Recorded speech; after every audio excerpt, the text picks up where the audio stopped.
Today, let us talk about something important that many people are hearing about: the risk of Papua New Guinea being placed on the FATF Grey List.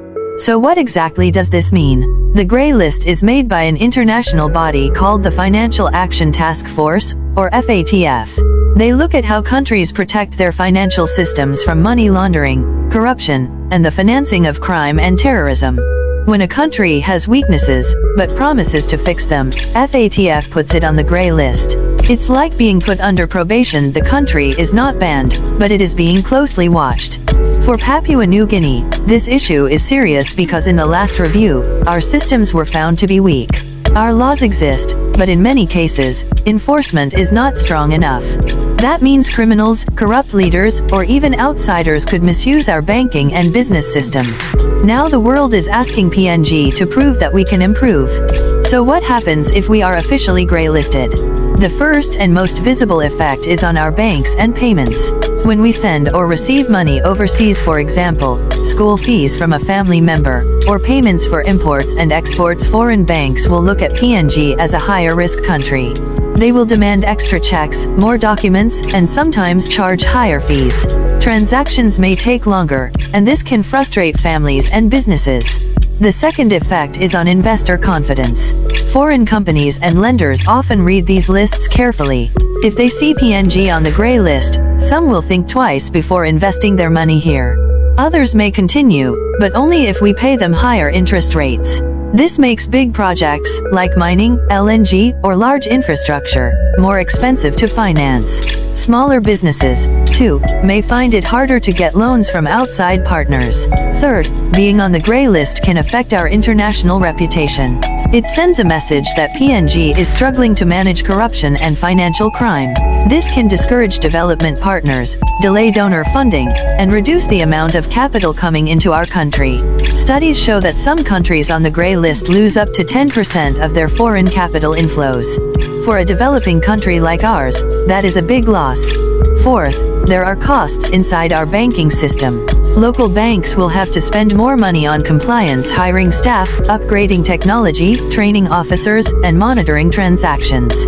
These costs may eventually be passed on to customers.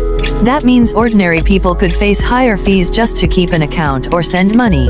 Fifth, there is the issue of financial inclusion. Many Papua New Guineans in rural areas do not have formal identification. If banks are forced to tighten their Know Your Customer rules, some people may find it even harder to open accounts or access services. So the poor and those in remote communities may be left further behind. Now, does this mean everything is negative? Not entirely. Grey-listing is not a permanent punishment. It is a call to action. Many countries have gone onto the list, worked hard to fix their systems, and then come off it in 1 or 2 years. If PNG takes the challenge seriously, we can also turn this situation into an opportunity to clean up corruption, strengthen our financial systems, and show the world that we are trustworthy. So what is being done right now? The Bank of Papua New Guinea, government departments, law enforcement agencies, and our commercial banks are working together on a national action plan. They are improving laws, tightening regulations, and strengthening cooperation between agencies. The goal is to prove to FATF that PNG can detect and stop illegal money flows. But the challenge is big. It requires more than new laws on paper. It requires visible action, real investigations, real prosecutions, and real results. It requires transparency, like creating registers of who owns companies, so that no one can hide dirty money behind fake names. It also requires international cooperation, because much of the money that leaves PNG travels through other countries. So what can ordinary people do? First, we should understand that if the system becomes stricter, if banks ask for more documents, or if remittances take longer, it is not meant to punish us. It is part of the reforms to make our financial system safer. Second, businesses should prepare by keeping better records, ensuring their compliance is strong, and being ready to provide extra information when trading overseas. Third, as citizens, we should also support efforts to fight corruption. Every time we refuse to be part of bribery or money laundering, we are helping to restore trust in PNG's financial system. In closing, let us remember this: the Grey List is not the end of the road. It is a warning sign. If PNG acts quickly and decisively, we can fix the weaknesses, get off the list, and build a stronger economy. But if we take it lightly, we risk higher costs, lost opportunities, and slower growth for years to come. The future is in our hands.